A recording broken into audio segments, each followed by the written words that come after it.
Hey everybody, good afternoon. Just a few things to talk about here in my weekly update. As it relates to branding calls, I don't have any problem. There's questions about branding calls. If you want to brand that it's Stratus, you can go ahead and do that. I don't believe that there's any, I have to do a little bit more digging, but I don't believe there's any clear policy on the branding of sessions. They should know who they're getting. We're not receiving any overflow from anybody else right now.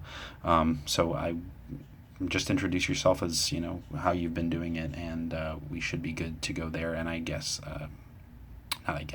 said, I will do a little bit more digging into that to see if there is anything that is a guideline for that, but we should be good there.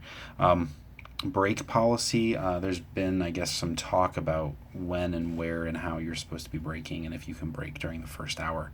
My preference, because this is just our team that does it this way, my preference would be if you don't have to break in your first hour, that you don't do that. You don't want to bank breaks, so you don't want to double them up.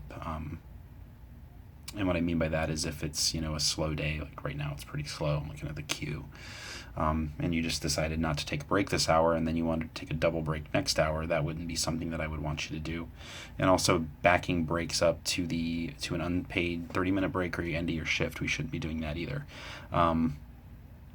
If you need to take a break in your last hour, try to take it a little bit earlier in the hour if you have to, but if you can avoid it in the last hour, that's fine. If you need to clock out a couple 3 minutes early, that's okay too. The one kind of caveat to double breaking is going to be if you have one of those long sessions, and you need to take a little bit of extra time. I don't expect you to just take 9 minutes if you've been in a session for 3 hours. So you can take a little bit longer break there.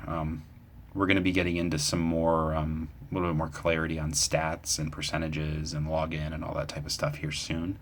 So I'm going to be able to take a little bit better look at that. I know for some of you that's going to be a positive thing because you like to know what your performance is. And some others may not be too thrilled by that, but hopefully we don't have anything to worry about there. And I'll let you guys know when that type of stuff starts coming around and is accessible. And at some point you're actually going to have access to those stats too, so you can see how you're doing compared to your team and all that type of stuff. The GroupMe that I set up was in response to a couple of people asking if I could set up a group text or a group message specifically related to the emails that I send out when it gets busy over the weekends, and asking people to come and work, because some people don't check their email over the weekend, or maybe just don't work too often for us, so they're not checking their email as regularly as some other folks are. I would prefer that GroupMe group just be left that group text be left specifically for needs like that, such as busy days where I need to get some help on a Saturday or a Sunday. It's gonna, unless you guys have it silenced on your phone, it's gonna bombard anytime anybody responds to it. There's ways that you can get around that with your text messages and actually using the app and things. But try to just keep that for emergencies and not just as a general chat channel. If we can do that, I would really appreciate it. Another thing is the unavailable status. This is something that is being worked on. Remember that after a transfer, Sven can log you into the unavailable status. So please just keep double checking that you are not in unavailable.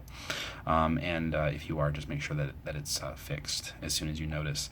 Had several questions about full-time positions and whether or not we're going to be bringing anybody more on full-time, and currently we won't be. If that changes, everybody will know, and we'll go through a process very similar to what we did earlier in the year. And then my last thing is RID cards. RID dues and membership cycles are up this month, at the end of the month. So as you get your new RID cards, some of you have been sending them to me already, and I appreciate it. Thank you. Just get your RID cards to me as soon as you get new ones.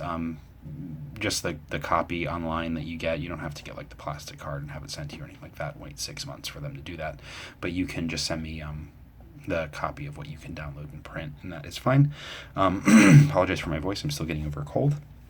I hope everybody has a great weekend, and that's all. Bye.